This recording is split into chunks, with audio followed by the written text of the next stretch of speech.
नमस्कार, राष्ट्रपुर से मैं पवन केसवानी। छत्तीसगढ़ में ईडी ने अनवर ढेबर की गिरफ्तारी की और 2000 करोड़ के शराब घोटाले का जिक्र किया। अनवर ढेबर रायपुर के महापौर एजाज ढेबर के भाई हैं। इसे लेकर राजनीति भी शुरू हो गई, लेकिन अब जो ताजी खबर मिली है कि रायपुर के साथ भिलाई के अनेक ठिकानों में ईडी की एक बार फिर से ताबड़तोड़ छापेमारी शुरू हो गई है और इस बार हवाला की भी एंट्री हो गई है।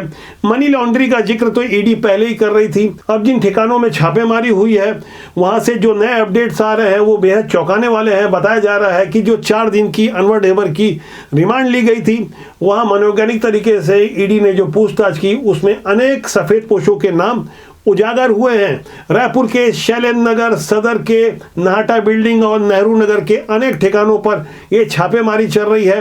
एक तरफ ईडी ने तो ये छापेमारी जारी की है, वहीं एक ट्वीट भी किया है। 9 मई के इस ट्वीट को आप अपनी स्क्रीन में देख सकते हैं। अंग्रेजी भाषा में किए गए इस ट्वीट का हिंदी अनुवाद यह है कि ईडी ने राज्य में कोयला लेवी वसूली घोटाले में रानू साहू IAS, सूर्यकांत तिवारी, देवेंद्र यादव विधायक, चंद्रदेव प्रसाद राय विधायक और अन्य की 90 अचल संपत्तियों, शानदार लग्जरी वाहनों, आभूषणों और 51.4 करोड़ रुपए की नकदी को अस्थायी रूप से कुर्क किया है। ईडी का कोई प्रवक्ता मीडिया के सामने आकर तो नहीं कह रहा है, लेकिन ट्वीट के माध्यम से जिस तरह की एक के बाद एक जानकारी दी जा रही है। ईडी के ट्वीट से नाराज भिलाई के विधायक देवेंद्र यादव पत्रकार वार्ता के माध्यम से खुली चुनौती प्रस्तुत कर रहे हैं। उनका दावा है, यदि मेरी कोई संपत्ति है तो ईडी उस पर खुलासा करे, वरना आगे कानूनी कार्रवाई की जाएगी। मेरे जो वकील है, वकील साहब ईडी के रायपुर के दफ्तर में गए थे और उन्होंने ऑफिशियली चर्चा की ईडी के अधिकारियों से।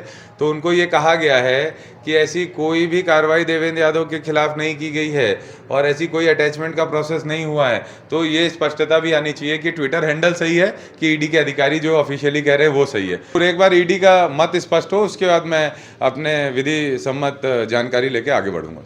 8 मई का भी एक ट्वीट देखिए जिसमें ईडी ने स्पष्ट किया है कि 6 मई को अनवर ढेबर को रायपुर के एक होटल से गिरफ्तार किया गया, जो होटल के पिछले दरवाजे से भागने की कोशिश कर रहा था। अनवर ढेबर की 4 दिन की रिमांड की अवधि समाप्त होने पर ईडी लगातार यह कोशिश कर रही है कि अनवर ढेबर से कुछ पूछताछ की जाए और नई जानकारी सामने लाई जाए। बताया जा रहा है कि इसी पूछताछ के दौरान जो अब नई छापेमारी हुई है उसमें रायपुर के अलावा भिलाई के कुछ बड़े रसूखदारों के नाम भी सामने आ रहे हैं। दावा किया जा रहा है कि अनवर से हुई पूछताछ के बाद कुछ बड़े कारोबारी सामने आए हैं जो पैसे की मनी लॉन्ड्रिंग करते थे, हवाला करते थे और इन पैसों को दुबई ट्रांसफर करते थे। ऐसा आरोप ईडी की ओर से लगाया गया है और ईडी ने जो अब नई छापेमारी शुरू की है उसमें रवि बजाज, सुमित मालू, भिलाई में रहने वाले अरविंद सिंह के नाम सामने आ रहे हैं। इनके ठिकानों पर ईडी की टीम फिलहाल सर्चिंग कर रही है। यहाँ गौर करने वाली बात है कि 28 मार्च को भी ईडी की टीम ने जमीन कारोबारी सुरेश बांदे, सीए प्रतीक जैन और कांग्रेस से जुड़े नेताओं के ठिकानों पर पहुंची थी। 29 मार्च को रायपुर के IAS अनिल टुटेजा, शराब कारोबारी बलदेव सिंह भाटिया, भिलाई के होटल संचालक विनोद सिंह, रायपुर के महापौर एजाज ढेबर और उसके भाई अनवर ढेबर के ठिकानों तक पहुंची थी। इसी तरह भिलाई नेहरू नगर निवासी N उदय राव, शराब कारोबारी पप्पू बंसल, स्मृति नगर निवासी अतुल सिंह, नेहरू नगर निवासी संजीव फतेहपुरिया, आबकारी अफसर AP त्रिपाठी के ठिकानों पर जांच की गई थी। दावा किया गया कि छापे में ईडी को कई सबूत मिले थे। अब ईडी की ओर से दावा किया जा रहा है कि शराब कारोबार का एक बड़ा सिंडिकेट खड़ा किया गया था और जिससे कमाई हुई रकम को हवाला के माध्यम से सीधे दुबई ट्रांसफर किया जा रहा था। जिन सबूतों का दावा किया जा रहा है उसमें बताया गया है कि लेवलिंग से लेकर ट्रांसपोर्टिंग तक सारे धंधों का एक सिंडिकेट बनाया गया था और आपस में मिलजुल कर यह कारोबार चल रहा था। लंबे समय से ईडी अनेक ठिकानों पर छापेमारी कर रही थी और कांग्रेस की ओर से लगातार यह दावा किया जा रहा था यदि इन छापों में सच्चाई है तो यह उजागर किया जाए कि कितने का घोटाला हुआ। और अब ईडी ने आधिकारिक रूप से शराब घोटाले के 2000 करोड़ का जो आंकड़ा दिया घोटाले का, उसके बाद आज यानी 9 मई को जो एक नया ट्वीट किया है उसमें कोयला घोटाले का उल्लेख करते हुए बकायदा ट्वीट के माध्यम से जिम्मेदार रसूखदारों का नाम लिखकर आंकड़े प्रस्तुत किए हैं। यहाँ गौर करने वाली बात है कि ऐसे छापों से जाहिर तौर पर चुनाव से पहले जो कुछ भी हो रहा है, यहाँ छत्तीसगढ़ में राजनीतिक पारा चढ़ना तो स्वाभाविक था और ऐसा हुआ भी। सीएम भूपेश बघेल इस बारे में बड़ी ही जिम्मेदारी के साथ ईडी के ऊपर जो आरोप लगा रहे हैं उन्हें भी गौर करना होगा। सीएम भूपेश बघेल के अगर आप एक एक शब्द को गौर करें तो आपको स्पष्ट होगा कि इस मामले में आगे कैसी और बड़ी राजनीति होने वाली है। आप सीएम भूपेश बघेल के शब्दों को गौर करें। अभी भारतीय जनता पार्टी जैसे जैसे चुनाव नजदीक आ रही है, वैसे उसे हताशा उनकी बढ़ती जा रही है और ईडी के माध्यम से राज्य सरकार को बदनाम करने की साजिश की जा रही है। मैं पहले भी बताया था, अब ईडी स्थायी रूप से, ईडी आईटी के लोग स्थायी रूप से रहेंगे और जैसे जैसे चुनाव होगा ये लोग नए नए षड्यंत्र करेंगे। जहां तक कि शराब की बात है, शराब कॉरपोरेशन के माध्यम से जो विक्रय का निर्णय है वो रमन सिंह की सरकार में हुआ 2017 में, और 2017-18 में आबकारी मद से लगभग 3,900 करोड़ की प्राप्ति हुई। जब से नीति बनी, क्योंकि भाजपा शासनकाल में नीति बनी, और तब से 3900 करोड़ रुपया उस समय एक वर्ष में आया था। हमारे शासनकाल में ये आंकड़े बढ़े हैं और 3900 करोड़ लगभग 4,000 करोड़ कह सकते हैं, अब वो बढ़ के 6,000 करोड़ हुआ है। दूसरी बात यह है कि 2017 में जो शराब, जो व्यवसाय से संबंधित डिस्टिलर है, अधिकारी है, परिवहन करता है, प्लेसमेंट एजेंसी है, उसमें कोई परिवर्तन नहीं हुआ। कई बार मुझे कहा गया कि इसमें वही लोग हैं, लेकिन हमने उसमें कोई परिवर्तन नहीं किया। और आबकारी में जो निरंतर वृद्धि है वो दर्शाता है कि किसी प्रकार के तथाकथित घोटाले के कारण के राज्य के शराब के राजस्व में कमी का जो आरोप ईडी ने जो लगाया है वो पूर्णतः मनगढ़ंत है। रमन सिंह और पूरी टीम, भारतीय जनता पार्टी के जो 2 रुपये टिक वाले जो है ना, वो सब लोग लगे हैं। तो इससे न हम लोग डरने वाले हैं न परेशान होने वाले हैं। हमको छत्तीसगढ़ की जनता ने मैंडेट दिया है, छत्तीसगढ़ की जनता की हम सेवा कर रहे हैं और राजस्व में वृद्धि किए हैं। पिछले सरकारों से लोग कहते हैं कि इतना पैसा कहाँ से आता, किसान तो जब लॉकडाउन के समय जब पैसा दिया तब किसानों ने कहा आपके पास इतना पैसा कहाँ से आता, पहले भी सरकारें थी।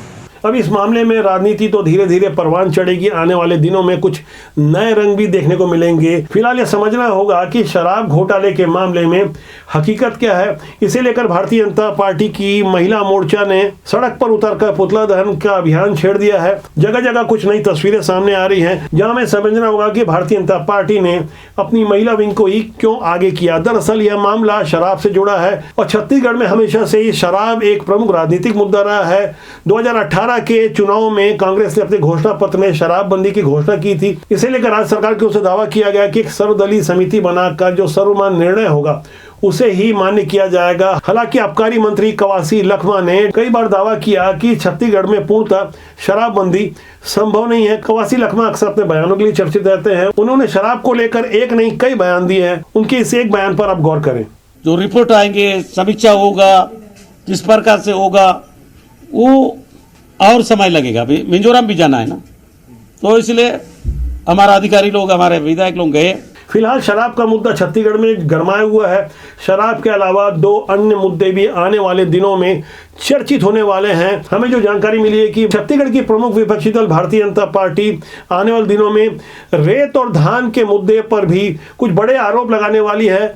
तथ्यों को इकट्ठा किया जा रहा है, आंकड़ों को तैयार किया जा रहा है, कुछ पुरानी शिकायतों को खंगाला जा रहा है दस्तावेजों के साथ। भारतीय जनता पार्टी की ओर से जब ये आरोप लगाए जाएंगे उस पर हम विस्तार से आगे चर्चा करेंगे। लेकिन हमारे पास जो अपुष्ट जानकारी आई है वह यह है कि शराब के अलावा कई अन्य मुद्दों पर सड़क की लड़ाई होने वाली है। फिलहाल मामला जब शराब से जुड़ा है तो भाजपा की महिला मोर्चा ने मोर्चा संभाल लिया है। दूसरी तरफ बेरोजगारी भत्ते के मुद्दे पर भी भारतीय जनता पार्टी ने अपनी युवा विंग को आगे किया है। वैसे शराबबंदी और बेरोजगारी भत्ते के मुद्दे पर छत्तीसगढ़ शासन में नंबर 2 की हैसियत रखने वाले मंत्री टीएस सिंहदेव बाबा ने कई बार मीडिया के सामने खुलकर बयान देते हुए अपनी सरकार को असहज किया है। अभी हाल में अंबिकापुर के दरिमा में एक एयरपोर्ट के प्रवेश के दौरान जो अप्रिय स्थिति निर्मित हुई थी उसे लेकर मीडिया के सामने टीएस सिंहदेव ने एक बार फिर अपनी नाराजगी हंसते हुए कुछ इस ढंग से प्रकट की। जो 4 तारीख को हुई उसमें ट्रायल लैंडिंग से ज्यादा चर्चा 2 दिग्गज मंत्रियों के दूरी की हो रही थी। क्या दूरी ये बनी रहेगी या प्रशासन इसमें दूरी बनाने का काम करेगा? आप सार्वजनिक पूछ रहे हैं, मैं थोड़ा खुले से बोल देता हूँ। मेरी ये कमी है शायद, लेकिन हाँ, प्रशासन को ये देखना चाहिए कि ऐसी अटपटी स्थिति ना बने। इसीलिए मैंने कहा कि परिपक्व अब हैं, प्रशासन को और परिपक्व होने, दबाव में ऐसा नहीं आ जाना चाहिए कि आप कुछ भी ना कर पा रहे। राजनीति से अलग जनता से जुड़े हुए तमाम मुद्दों को हमें समझना होगा कि किस तरह से आने वाले दिनों में छत्तीसगढ़ सहित राजस्थान, मध्य प्रदेश, तेलंगाना सहित तमाम प्रदेशों में विधानसभा चुनाव होने वाले हैं। वहाँ स्थितियां हर दिन कैसे रंग बदलती है, मुद्दे और प्राथमिकताएं कैसे बदल जाती है। कर्नाटक चुनाव के दौरान जहां बजरंगबली की एंट्री हुई, बजरंग दल पर कांग्रेस की ओर से प्रतिबंध लगाने की बात क्या सामने आई कि छत्तीसगढ़ में इसकी आंच पहुंच गई। सड़कों पर बजरंग दल के लोग निकलकर अपने प्रदर्शन को करते रहे और अपनी बातों को उन्होंने जिस ढंग से रखा, वहां सरकार की ओर से भी यह स्पष्ट करना पड़ा कि हमारा विरोध बजरंग दल की ओर से नहीं है। ऐसे हालात में आज दैनिक भास्कर के प्रथम पेज पर छपे उस विज्ञापन को आप गौर कर सकते हैं, जिसमें इस सरकारी विज्ञापन का शीर्षक है, छत्तीसगढ़ में लौटा रामराज का वैभव। इस तस्वीर को आप अपनी स्क्रीन पर गौर से देख सकते हैं। इससे क्या संदेश निकल कर आता है, आप कमेंट सेक्शन में जाकर जरूर लिखें। आज के इस अंक के बारे में हमारी जो चर्चा हुई उस पर आपकी क्या राय है, अपने बहुमूल्य विचार जरूर रखें। लाइक शेयर के साथ सब्सक्राइब भी करें, जिससे हमारा और आपका साथ ज्यादा मजबूती से बना रहे। राजनीति की सुचिता के लिए राष्ट्रबोध लगातार तत्पर है। हमारी कोशिश है देश और समाज के लिए अच्छे लोग राजनीति में आए। राजनीति बुरी नहीं होती, राजनीति में काम करने वाले लोग अच्छे या बुरे होते हैं। अपना ख्याल रखिएगा। नमस्कार।